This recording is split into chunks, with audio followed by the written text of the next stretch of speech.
నిర్ణీత సమయానికి 6 నెలల ముందే భోగాపురం విమానాశ్రయ నిర్మాణం పూర్తి చేస్తామని కేంద్ర పౌర విమానయాన శాఖ మంత్రి రామ్మోహన్ నాయుడు ప్రకటించారు.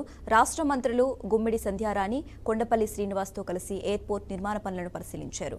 టెర్మినల్ భవనం, రన్వే, ఏటీసీ టవర్, ఇతర నిర్మాణ పనులను కేంద్ర మంత్రి పరిశీలించి తగు సూచనలు చేశారు. అనంతరం జీఎంఆర్, ఎల్ఎన్టీ ప్రతినిధులతో సమీక్ష సమావేశం నిర్వహించారు. ఉత్తరాంధ్ర రూపురేఖలను మార్చే భోగాపురం ఎయిర్పోర్ట్ నిర్మాణాన్ని కేంద్రం ప్రతిష్టాత్మకంగా తీసుకుందని రామ్మోహన్ నాయుడు తెలిపారు. అందుకే నిర్ణీత సమయం కంటే 6 నెలల ముందే ఎయిర్పోర్ట్ నిర్మాణం పూర్తి చేసి అందుబాటులోకి తెచ్చేందుకు కృషి చేస్తున్నామన్నారు.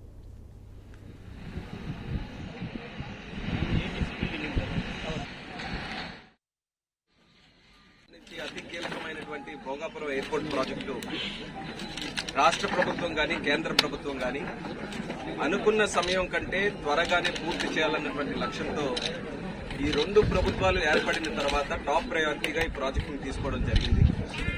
అందులోనే భాగంగా గత నెల జూలై 11వ తేదీన ముఖ్యమంత్రి గారు కూడా ప్రత్యేకంగా ఒక విజిట్ భోగాపురంకు ఇచ్చేసి ఆయన మొత్తం ప్రాజెక్ట్ అంతా కూడా ఒకసారి రివ్యూ చేసుకుని డిసెంబర్ 26కి పూర్తవ్వాల్సినటువంటి ప్రాజెక్ట్ కి క్లియర్ గా టైం లైన్ ఇచ్చారు. ఇప్పుడనంటే జూన్ 26 లోపులే ఈ యొక్క భోగాపురం ఎయిర్పోర్ట్ పూర్తి చేయాలన్న లక్ష్యాన్ని ముఖ్యమంత్రి గారు ఆ రోజు జరిగినటువంటి రివ్యూ మీటింగ్ లో చెప్పడం జరిగింది.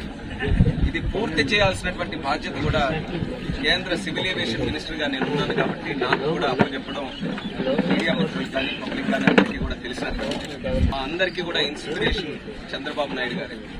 గతంలో పోలవరం ప్రాజెక్టు మొదలుపెట్టినప్పుడు అలాంటి జైగాంటిక్ ప్రాజెక్ట్ అసలు చేయాలనంటే చాలా అసాధ్యంతో కూడినటువంటి పనిని కూడా ఆయన ప్రతి సోమవారం పోలవరంగా మార్చుకొని ప్రతి సోమవారం కూడా పోలవరం విజిట్ చేసి రివ్యూ చేసి అక్కడ ఉన్నటువంటి వర్కర్స్ ని కానీ అక్కడ ఉన్నటువంటి సిబ్బందిని మోటివేట్ చేసి ఏ రకంగా ఆ ప్రాజెక్టుని 5 సంవత్సరాలు ఆయన ముఖ్యమంత్రి పరిధిలో 2014 నుంచి 19 వరకు ఎంత అద్భుతంగా ముందుకు నడిపించారో మనం